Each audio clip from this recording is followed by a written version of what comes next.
Bonjour, c'est la servante Séraphine et j'aimerais encore vous parler d'un sujet important aujourd'hui, c'est la persécution. Je lui ai déjà dit merci à Dieu, Seigneur, nous te rendons grâce, nous bénissons ton nom, nous élevons ton nom. Je te dis merci mon Dieu, mon roi, merci pour ton amour, merci pour tes bienfaits, merci pour tous les hommes et les femmes de ce pays, de ce monde. Merci d'incliner le cœur des hommes vers ta parole, merci de toucher les autorités, pour donner l'intelligence, la sagesse, merci de bénir le corps de Christ, merci de pardonner nos péchés. Saint-Esprit, prend le contrôle de ce moment au nom de Jésus, utilise-moi pour ta gloire. Amen. Alors, je disais que la persécution, elle est biblique et surtout ces derniers temps-ci, on voit que la persécution est vraiment en train d'augmenter et beaucoup d'enfants de Dieu se plaignent que la persécution, elle va de plus en plus grande et ce sera ainsi, comme nous a prévenu le Seigneur, jusqu'à ce que l'enlèvement se passe. Et il est important, franchement, de savoir que la persécution, elle est biblique. Le Seigneur nous a vraiment prévenu ses enfants. Il a dit lui-même dans Luc 21, verset 17, « Vous serez haïs de tous à cause de mon nom, mais celui qui passera jusqu'à la fin sera sauvé. » Il a aussi dit lui-même que vous aurez des tribulations dans le monde, mais prenez courage, j'ai vaincu le monde, dans Jean 16, verset 33.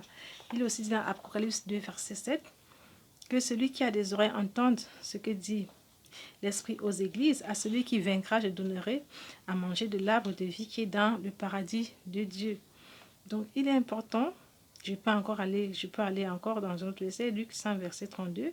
Il dit, je ne suis pas venu pour appeler à la repentance les justes, mais des pécheurs. Donc, il est bon de savoir que tant qu'on est sur la terre et que nous sommes des pécheurs et que nous suivons Jésus et que nous parlons de son nom, de sa part, nous serons toujours persécutés, car lui-même il a été persécuté. Donc nous ne devons pas nous attendre à être aimés, appréciés, mais nous devons chercher à plaire à Dieu, mais sans toutefois chercher du mal aux autres, parce que nous devons porter à nous l'amour. Donc nous devons savoir que la persécution, parce que j'entends souvent des gens dire non, la persécution c'est parce que tu as encore ceci sur toi, tu fais encore ceci, tu fais encore... En fait, la persécution, tous ceux qui parlent du nom de Jésus, tous ceux qui parlent de son nom, en vérité, ils sont toujours persécutés, comme notre maître l'a été. Donc notre maître, il est notre Jésus est notre modèle. Donc nous devons savoir que la persécution, elle est bien notre quotidien, mais nous ne devons pas nous plaindre, mais nous devons en fait la braver et à nous réconforter de la promesse, des promesses que Dieu a faites dans notre vie, et en restant attachés à lui, en fait, parce que nous avons la vie éternelle en héritage, la plus grande chose, la meilleure. Nous passerons le temps, nous passerons l'éternité près du Seigneur. Donc nous devons vraiment s'encourager les uns les autres et ne pas toujours trouver des raisons. Parce que, en fait, si on dit à une femme, oui, voilà, tu es persécutée parce que tu as sur ton corps, mais si elle enlève, est-ce que les femmes qui ont enlevé toutes ces choses ne sont pas persécutées? Non. Donc, c'est la vie. La vie chrétienne, c'est un tout en fait. On est appelé à la repentance, pas seulement des faux cheveux et des ongles et tout. On est appelé à la repentance dans tous les domaines. Comme cela que le dit la Bible dans Galates 5, verset 19. Donc nous devons abandonner, il faut faire l'effort de plaire à Dieu. Il ne s'agit pas de faire ça pour acheter Dieu, non, c'est pour lui plaire en fait, pour qu'il soit content. Parce que quand nous faisons certaines choses, quand nous mettons des mèches, des faux cheveux, tout ce que le Seigneur n'aime pas, parce que c'est du mensonge en fait, il n'est pas content. Donc nous devons juste obéir. Pas parce qu'en retour, il nous donnera ceci, il nous donnera cela, mais nous devons obéir. Parce que nous, enfants de Dieu, ne devons pas nous confondre aux enfants du diable. Nous ne devons pas émettre des choses qui ne sont pas à Dieu sur nous. Surtout des choses qui n'honorent pas Dieu, en fait. Donc, c'est un peu ça, en fait. Nous devons obéir à Dieu par amour. Pas parce qu'en retour, on attend ci, on attend ça.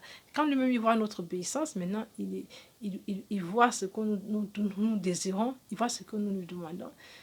Ils ne peuvent pas nous les refuser. Donc, en fait, nous devons obéir à Dieu. Pas parce qu'on veut le mariage, pas parce qu'on veut ci, on veut ça. Mais on doit obéir parce que ça lui fait plaisir. Parce qu'il est dit que nous devons aimer Dieu de tout notre cœur, de toute notre pensée. Donc, si nous ne pouvons pas lui obéir parce que nous aimons plus les mèches ou les faux cheveux ou je ne sais quoi, ça veut dire qu'on ne l'aime pas en fait. Donc, l'obéissance à Dieu, c'est une preuve d'amour. Donc, se dépouiller, c'est une preuve d'amour pour Dieu. C'est juste ça, c'est juste faire plaisir à Dieu. Car Dieu prend plaisir à l'obéissance et l'obéissance, elle est plus que le sacrifice.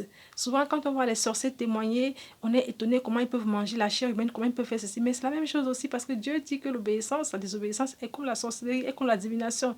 Donc c'est la même chose quand Dieu aussi nous voit sur la terre. On n'arrive pas à laisser par exemple les femmes les faux cheveux, les faux ongles, les mèches, les machins. Il se demande, mais Dieu aussi est étonné. on dit que nous sommes ses enfants, mais nous n'arrivons pas à lui obéir. Donc, il nous prend aussi comme des sorciers pour ceux qui sont encore dans ces choses. Je ne suis pas parfaite, mais quand même, on doit faire l'effort. Parce que si nous faisons l'effort, Dieu va nous aider. Mais on ne doit pas franchement continuer à mettre ces choses alors qu'on entend tout ce que les gens disent. Mais on continue toujours à... Parce que quand je dormais, le Seigneur m'a montré des femmes qui ont des longs ongles, des faux ongles, en fait. Parce que j'étais étonnée. Je dis, mais Seigneur, moi, je n'ai plus ces ongles. Qu'est-ce qui se passe? Il me dit, mais il y a des sœurs, des gens qui mettent, des femmes qui mettent encore ces choses. J'ai dit, moi, j'ai fait l'effort. La dernière fois, j'ai fait une vidéo. Et j'ai fait l'effort de parler aux femmes des cheveux, comment les entretenir, comment commencer à laisser, comment rester un peu naturel. Voilà les ongles, mes ongles qui ont poussé, c'est des ongles naturels. Vous pouvez avoir des ongles naturels, pas besoin d'aller placer des ongles. Souvent, je suis obligée de couper mes ongles parce que tellement ils sont longs, je coupe et ils repoussent. Donc, je n'ai pas besoin de faux ongles maintenant. Donc, tout en nous, Dieu nous a tout donné en fait. Donc, on a tout pleinement en Jésus-Christ. On n'a pas besoin de rajouter des choses qui ne sont pas à nous, ou des choses qui sont fabriquées venant du monde des cimetières et tout. Donc, franchement, moi, j'encourage les uns et les autres. Si nous aimons Dieu, obéissons à Dieu. Aimons-le, montrons-lui notre amour par l'obéissance. Pas parce qu'il nous donnera des choses en retour, mais parce que non seulement il sera content, mais ces choses en retour viendront après. C'est pour ça que la parole dit, cherchez premièrement le royaume, la justice de Dieu et tout le reste vous sera donné. Donc on est souvent étonné de voir les sorciers qui mangent les gens, mais nous-mêmes aussi qui n'obéissons pas à Dieu, Dieu nous prend comme des sorciers. Nous ne sommes pas différents des sorciers. Donc sachez qu'aujourd'hui, tous ceux qui désobéissent à Dieu, qui font des défis à Dieu, c'est-à-dire ce qu'on dit de laisser, c'est ça que toi tu continues à mettre et tu le montres vraiment aux serviteurs servants, tu montres que vraiment toi tu t'en fous. En fait, c'est la divination, en fait, c'est comme la sorcellerie.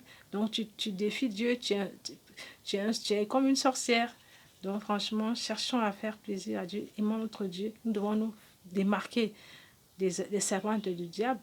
Nous devons nous démarquer des servantes de l'ennemi. On ne doit pas confondre, on ne doit pas chercher à savoir est-ce que celle-ci est du diable ou est de Dieu, parce qu'on ne voit pas la différence. Les mêmes longues mèches que l'autre met, tu les mets, les courtes mèches, les rouges à lèvres, les machins, les faux ongles, les faux cils, tout ce qu'on voit chez l'ennemi, chez ses servantes, chez ses employés, chez ses sirènes, c'est ça que toi aussi tu as, toi, en tant que servante de Dieu. Franchement, moi, Dieu m'a aidé. Je prie aussi le Seigneur qui vous aide et que le Seigneur vous bénisse et nous aide tous. Amen.